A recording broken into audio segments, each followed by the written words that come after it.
أعوذ بالله من الشيطان الرجيم بسم الله الرحمن الرحيم لا حول ولا قوة إلا بالله العلي العظيم. Mes chères sœurs, chers frères, très chers enfants, Assalamu alaikum wa rahmatullahi wa barakatuh. Je voudrais vous parler aujourd'hui du voisin de notre saint prophète Mohammed sallallahu alayhi wa sallam. Son voisin était son oncle Abu Lahab. Lorsque notre saint prophète sallallahu alayhi wa sallam est né, son oncle Abu Lahab était tellement fier, était tellement content qu'il a libéré une esclave. Vous savez qu'à cette époque-là, les esclaves coûtaient très cher, les esclaves étaient un bien qui était très valeureux, et donc ils se vendaient très cher, et il était très rare que les Arabes libèrent, émancipent leurs esclaves.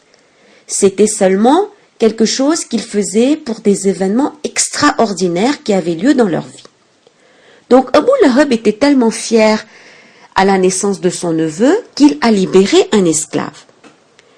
Bien sûr, il ne savait pas que son neveu deviendra un prophète d'Allah subhanahu wa ta'ala et qu'il détruira, qu'il mettra fin à l'idolâtrie, justement, et au polythéisme.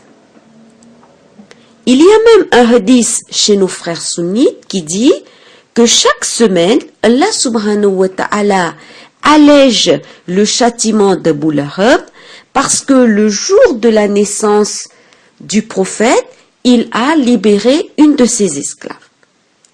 Bien sûr, comme vous le savez, l'attitude de Abu Lahab envers le prophète va changer quand le prophète va recevoir la révélation et lorsqu'il va déclarer ouvertement qu'il est le prophète d'Allah subhanahu wa ta'ala, quand il va commencer à prêcher en Arabie, à ce moment-là, Abu Lahab deviendra son plus grand ennemi.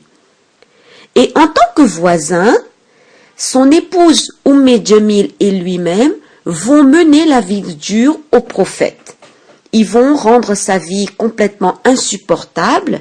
Ils vont laisser devant la porte de sa maison des plantes épineuses, des plantes remplies d'épines et du charbon ardent, du charbon enflammé, plein de feu, pour justement faire en sorte que notre saint prophète sallallahu alayhi wa sallam se blesse, se brûle lorsqu'il sort de chez lui.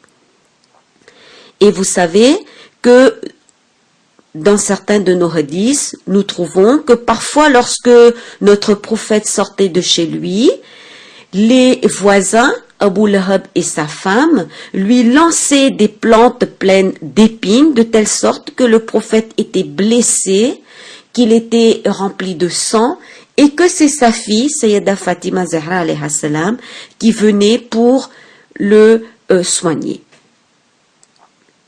Mais que faisait notre saint prophète sallallahu alayhi wa sallam face à ses voisins qui lui menaient la vie dure, qui rendait sa vie insupportable?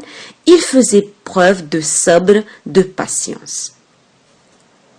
Nous prions Allah subhanahu wa ta'ala pour nous aider à être de bons voisins avec l'ensemble de nos voisins, de notre voisinage, qu'il s'agisse de musulmans ou de non-musulmans. Nous demandons à Allah subhanahu wa ta'ala de nous donner la patience, de nous aider à être endurants en temps de difficulté. Rabbana taqabbal minna innaka antas samiul alim.